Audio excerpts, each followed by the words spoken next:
Welcome to Single Malt History with Gareth Russell, pouring out your serving of pure, distilled, intoxicating, and occasionally delicious history.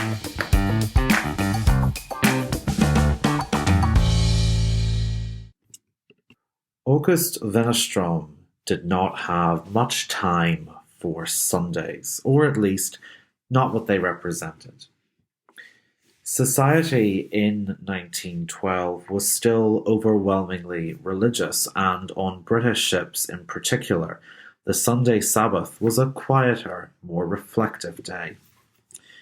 As an atheist and a socialist, Venastrom was strongly opposed to more traditional values, to the extent that he was willing to suffer for his beliefs and occasionally to inflict suffering for them. That was why he was emigrating from his native Sweden on board the Titanic. A journalist by trade, Venastrom had written a series of articles calling for the abolition of the Swedish monarchy, but he had badly misjudged the public mood when he followed that up with a notorious article that launched a personal attack on Sweden's recently dead king, Oscar II. Even some fellow Republicans were uncomfortable with the sheer vitriol of Venastrom's article about the late king, and Swedish royalists were perhaps predictably outraged. Public pressure mounted on the newspaper to fire Venastrom, and he had eventually left Sweden for a new life in America via Denmark, England, and then the Titanic. Venastrom was not even his real name. To escape the unwelcome publicity, he changed it from Anderson. Christianity ranked second only to monarchy as a target for the 27-year-old Venastrom's rage, and so he cannot have been overly impressed when he saw two Catholic priests enter third class on Sunday morning with the offer to celebrate Mass for Catholic passengers in the general room, third class's main socializing hub. Sunday, April the 14th, was the octave of Easter, the point in the liturgical calendar that marks the end of the 8-day Easter week. The two priests, 41-year-old Father Josef Pereschitz from Bavaria in southern Germany and 42-year-old Yorkshireman Father Thomas Biles, were travelling in second class, where they had just celebrated Mass in the library. It was highly unusual for any second-class passengers to be allowed into third class due to strict American immigration laws, but the two priests seemingly had negotiated with the Titanic's purser, who was perhaps prepared to be flexible because it was, as the octave of Easter, a day of religious significance in the Christian calendar. In 1912, the Catholic Mass was still celebrated universally in Latin, a custom which was only changed by the Second Vatican Council in the 1960s. Since then, there's a certain smugness, I think, in the assumption that the Mass in Latin was or is axiomatically absurd, a spectacularly useless relic from the Middle Ages. But it's my own opinion that not all that is old is obsolete. The Mass in Latin had a particular benefit by being in a language tied to no nation. So rather than being accessible to nobody, Latin religious services were equally inclusive of everybody, because it meant, for instance, that Fathers Pereschitz and Biles could offer Mass that Sunday morning in the general room, and it was the Mass that every third-class passenger of the Catholic faith would have been familiar with as the Mass they heard at home on land. So, it was a matter of spiritual convenience and hope, and it meant that the Mass could be enjoyed by the Titanic's Catholic passengers, who included native speakers of German, Magyar, English, French, Italian, and Portuguese.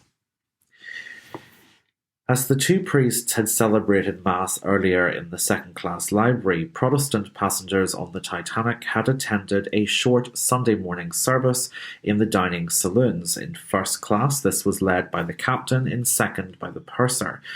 Afterwards, passengers prepared to brave the cold on deck for a stroll noticed that the temperature had dropped even further, and the White Star Line's managing director, Bruce Ismay, mentioned to friends on board that Captain Smith thought they would reach an ice field later that night. Something that was confirmed by warning telegrams sent to the Titanic by nearby passenger ships, including the Baltic, also owned by White Star, and the America, a German luxury liner. Another ice warning from the Cunard Line ship Caronia was already pinned to a chart on the bridge, which is the area from which a ship is commanded and steered. More ice warnings would arrive that evening as the sun set gloriously into the Atlantic, and Captain Smith attended a dinner party thrown in his honour in the first-class restaurant. His hosts were two wealthy Philadelphians, Eleanor and George Widener. The captain's usual dining companions, Maryann and her railway tycoon husband John Thayer, were also invited, as was the American president's most trusted adviser, Major Archibald Butt, and there was another presidential connection at the table, in the person of the strikingly beautiful socialite Lucille Carter, a direct descendant of President James Polk.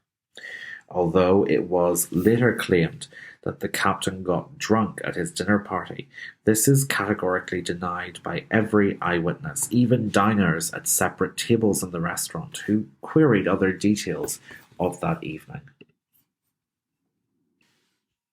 The Titanic, like most ships at the time, operated a kind of curfew as public rooms closed.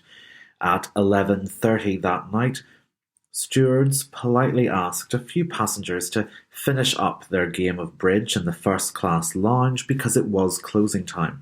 The lights were turned out, the doors closed. Elsewhere on the same deck, the smoking room was the only first-class public room still open. 3 decks below, the reception room was tidied by crew members, removing the coffee and teacups passengers used as they had listened to the after-dinner music. Next door, stewards prepared the dining saloon for the next morning's breakfast. In third class, 29-year-old Bernd Johansson, a former soldier in the Norwegian army, was changing into his pyjamas for bed. In second class, schoolteacher Lawrence Beasley read in his cosy cabin on D-deck. In first class, the Countess of Rothes was already asleep in her splendid Georgian-style stateroom. Outside, the Titanic cut through some of the calmest ocean water some of her crew had ever seen. There was no breeze and there was no moon. The stars, however, were remembered by dozens of eyewitnesses for their sheer visible number and beauty that night. But even their proliferation could not compensate for the lack of moonlight or breeze, which might have shone a light on the iceberg sooner, or churned the sea enough that a visible white rim would have encircled the base of the iceberg as waves broke against it.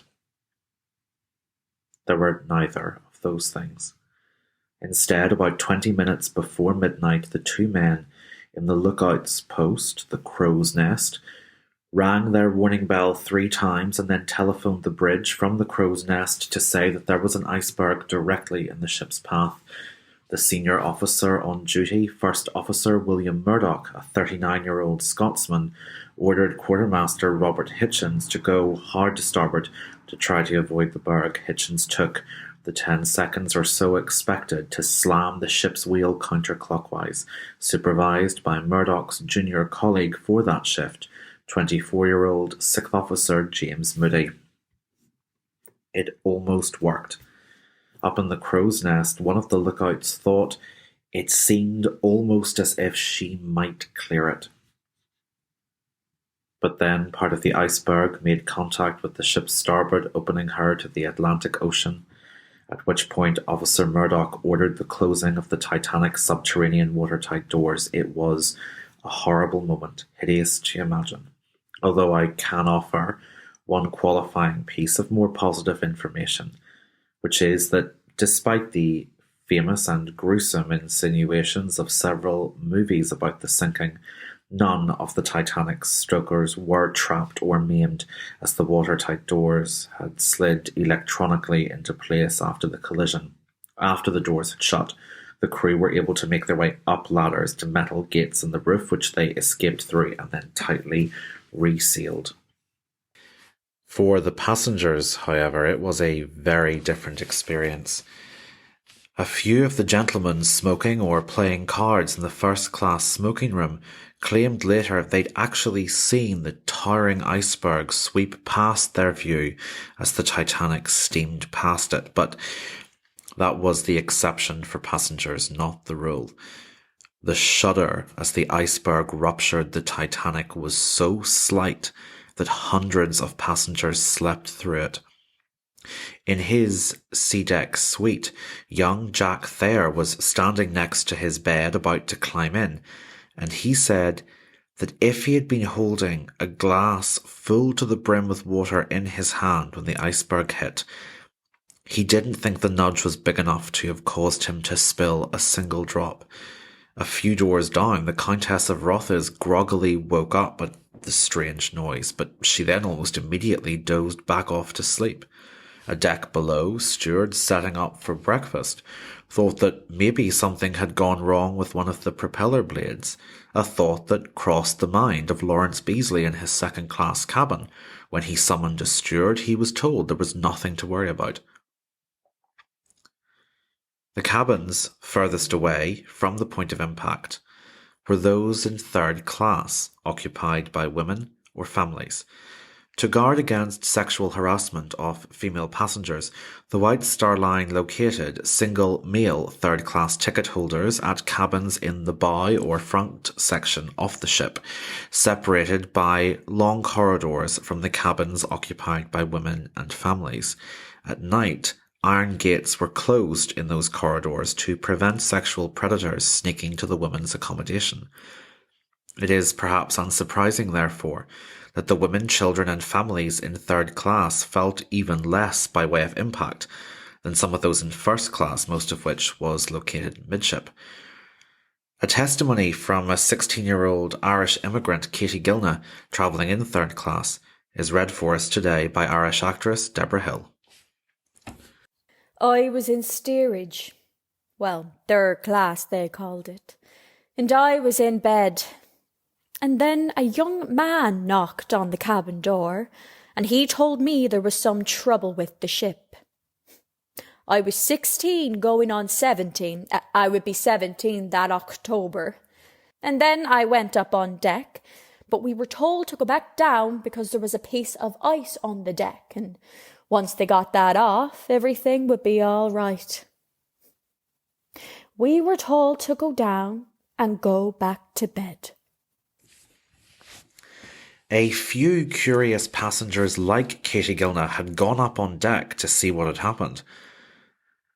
Some of her fellow third-class passengers were actually playing a game of football with bits of ice that had fallen onto the deck. Having continued to steam forward at about half speed for close to 15 minutes after the collision, the Titanic's engines had finally stopped on the orders of Captain Smith, who also had the ship's designer Thomas Andrews fetched from his cabin on A deck with the request that he give the captain a report on the damage. On G deck, Thomas Andrews got his first glimpse that shook his confidence.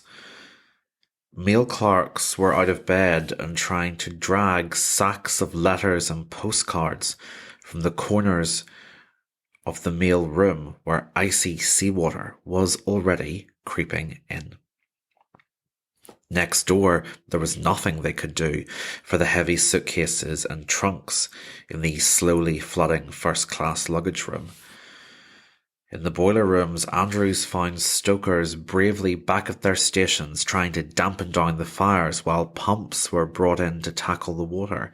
From what he saw, Andrews realised with shuddering horror that 5 of the Titanic's forward boiler rooms were now flooding. Guessing that it was either a gash of about 300 feet or a series of tears below the waterline, he returned up to find the captain. What went through Thomas Andrews' mind as he returned past the struggling postal clerks? Through the empty first-class reception room he continued his journey, passing its Steinway piano, its tapestries and the electric candelabra at the base of its stairwell that led him up to C deck, then B, and from there to A, where the chandelier illuminated the great glass dome above the grand staircase with its torch-clutching cherub. There he saw passengers eager to ask him questions that he could barely find the voice to answer, and which he could not properly do so until he had delivered the death sentence news to Captain Smith. Movie star and model Dorothy Gibson, still in the evening gown she'd worn to dinner that night, tried to ask him what was wrong. He wouldn't answer, but Dorothy was struck by the fact that the Titanic's designer looked green, sickly, pale with worry. Eleanor Caspier, emerging in her silk kimono dressing gown, saw Andrews go past too. Andrews told Captain Smith the devastating news that nearly 1/3 of the Titanic had been torn open to the ocean. She had, he estimated, about 90 minutes to live. As events were to prove, Thomas Andrews may have underestimated the strength of his own ship, because she lasted very nearly twice that length of time, but given the scale of the damage, it is hard to fault him for erring on the side of pulverizing caution.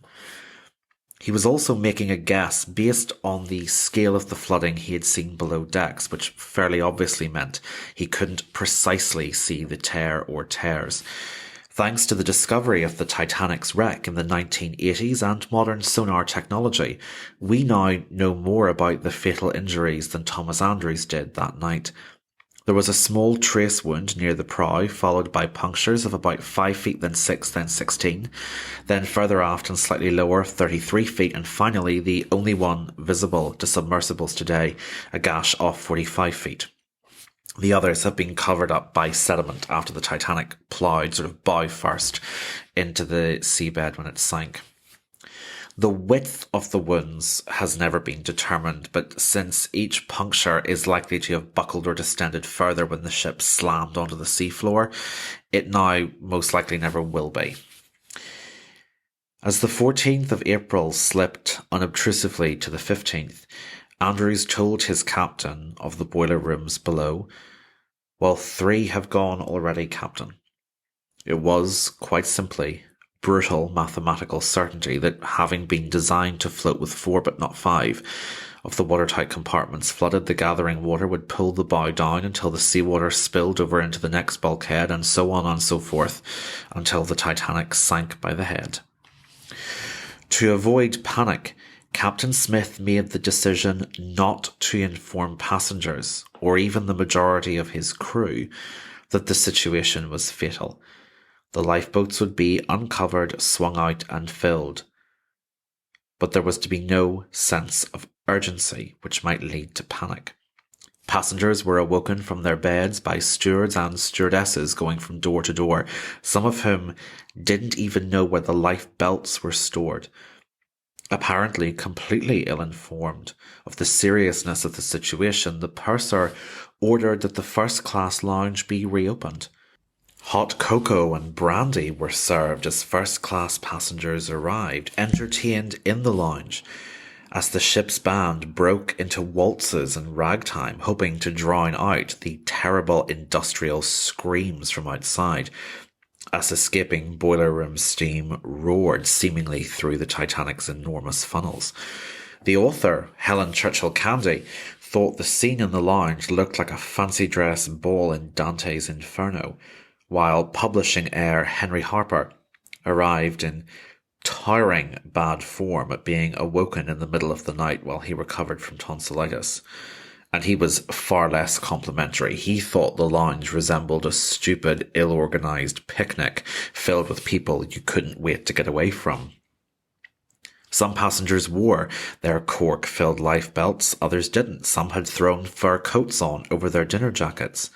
Some, like sisters Martha Stevenson and Elizabeth Eustace travelling home to America together, arrived in the lounge wearing sensible warm suits, the kind they might wear for a post-breakfast walk.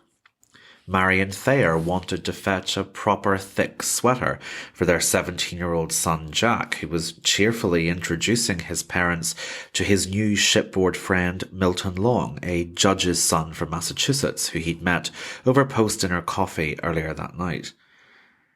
For some first-class passengers, this drill, and they really do seem to have been left to regard it as such, was an overreaction in staggering poor taste, considering what some of the first-class travellers were dealing with. Renee Harris, the Broadway producer's wife, still had her arm in a sling after she had slipped and fallen on the grand staircase earlier that day. Why was she being physically inconvenienced when she should be resting? To say nothing of dragging up on deck poor Layla Mayer, one of the heiresses to the Saks department store fortune, who was in mourning as she returned to America for her father's funeral. The Ryerson family surely shouldn't have been bothered with all this, since they had kept to their suite for most of the voyage. They were travelling home in particularly heartbreaking circumstances after receiving news that their eldest son had been killed in a car accident during his Easter holiday from studies at Yale. What possible justification could there be for forcing them towards lifeboats when the ship was clearly in no significant danger? This in part is one of the reasons why so many of the Titanic's lifeboats left half empty. The officers in charge of lowering them initially couldn't find enough people willing to leave the apparently stable Titanic to go boating in the Atlantic in the dead of night in a tiny wooden craft. Colonel Astor, for instance, point-blank refused to put his pregnant wife Madeline in the lifeboats when asked, preferring to keep her warm and safe on the Titanic. But there were other passengers, a minority, who knew otherwise. One of whom was our aforementioned movie star Dorothy Gibson, who was evacuated in the first lifeboat to leave the Titanic, and she did so in a panic, throwing a cardigan on over her dinner dress to brave a night sitting in sub-freezing temperatures in the Atlantic air. Why? Well, she had overheard a crew member whispering that water had already started to spill into the first-class squash courts. So Dorothy had no interest in the cosy concert in the lounge. She wanted off the Titanic as soon as was humanly possible. What did Dorothy see when she emerged out on deck during the early evacuation? Well, to give you an idea of the lifeboats that will form such a crucial if tragic crucible in today's podcast and tomorrow's, permit me to describe what they were like and how they were set up. The Titanic had 20 lifeboats, about 1/5 more than she was legally required to carry. They were all located on the boat deck, bar 4 emergency craft called the collapsibles, which were tied to the roof of the officers' quarters near to the ship's first 2 funnels. Those collapsible boats were designated by letters A, B, C, D, while the proper wooden lifeboats were numbered. The odd numbers of 1, 3, 5, 7, 9, 11, 13 and 15 were located on the starboard side of the Titanic. The even-numbered lifeboats were on the port side. They were not stacked atop one another, but arranged in horizontal groups of 4, with a gap for railings and walking space for passengers. It is also important to note that these lifeboats were not lowered in numerical order. The first to leave was the starboard side's number 7, uncovered around the same time as her neighbours 3 and 5. The officer in charge of those was First Officer William Murdoch, and he could not find enough people eager to enter number 7, so he certainly saw no reason to prioritise women over men. Dorothy Gibson got in, grabbing the arm of her friend, stockbroker William Sloper, who Murdoch allowed to join her in the lifeboat, along with her mother and another friend, lawyer Frederick Seward. A French aviator and a Dutch car salesman, still pretending to be a German aristocrat, stepped in. An American socialite was allowed to bring her dog, a Pomeranian with the Moira Rose accented name of Bebe, and I'm not joking, it's B-E acute, B-E acute. So the Pomeranian Bebe climbed in. Murdoch offered to let an American businessman accompany his pregnant wife as she was evacuated into the lifeboats, which he accepted, although the same offer, as mentioned, was fatally rejected by Colonel Astor. As Dorothy Gibson left the Titanic as one of the 28 people in a lifeboat that had room for 65, smaller signs of a shifting attitude were playing out on the ocean liner's decks. Bruce Ismay, one of the few to know that the Titanic was doomed, could not understand why the lifeboats weren't being filled to capacity and why they were being lowered with no sense of urgency. Trying to help the officers with the lifeboats, Ismay began to nag the crew until Third Officer Herbert Pittman publicly snapped at him, later claiming, not entirely convincingly, that he didn't know who he'd been shouting at.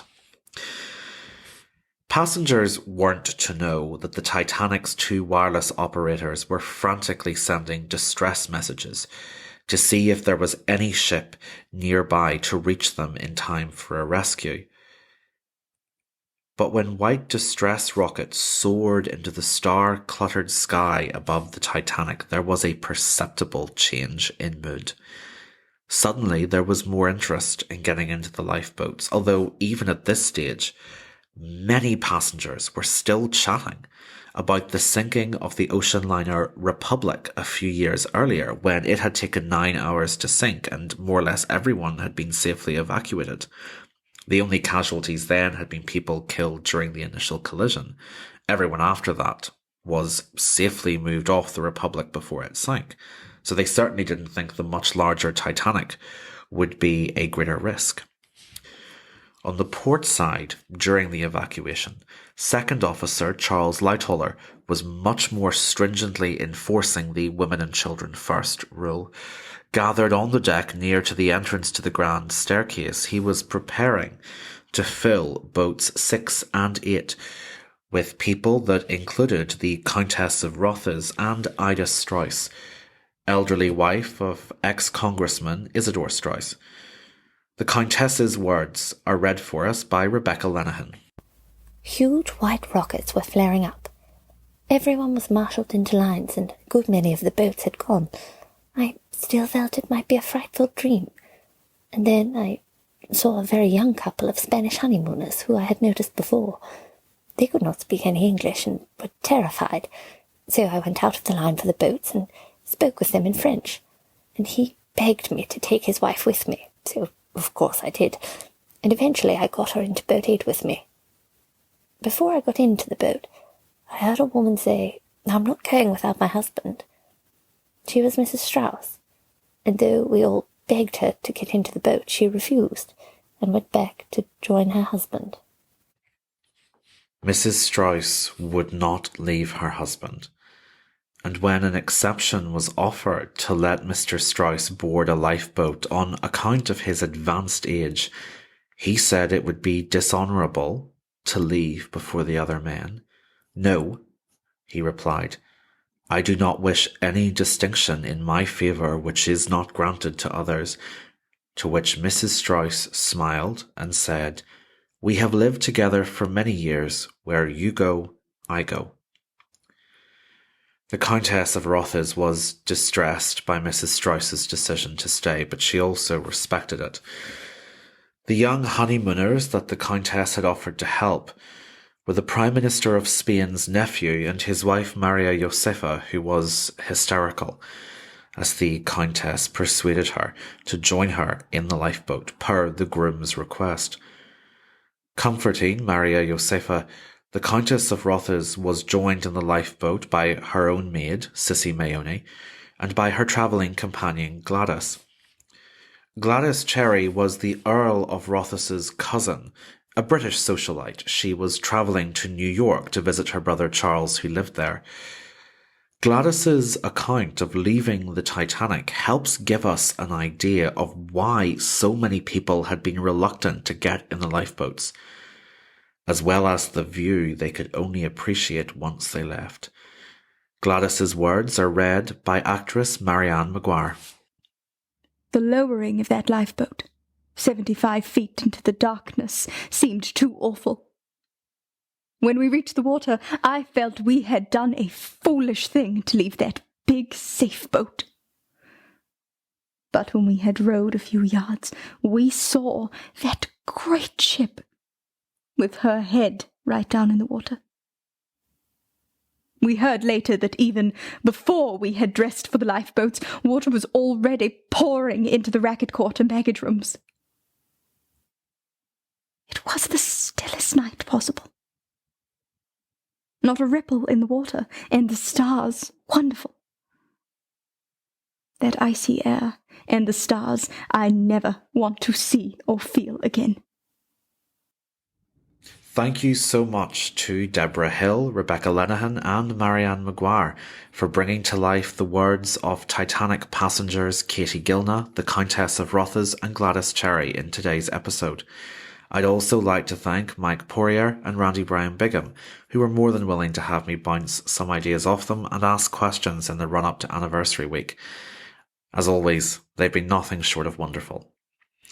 Please join us for tomorrow's podcast when I'll be discussing the terrible events as the Titanic's last lifeboats left, what really happened in third class during the evacuation, and those horrible final moments of the sinking. Thank you so much for your time, and please enjoy the rest of your day.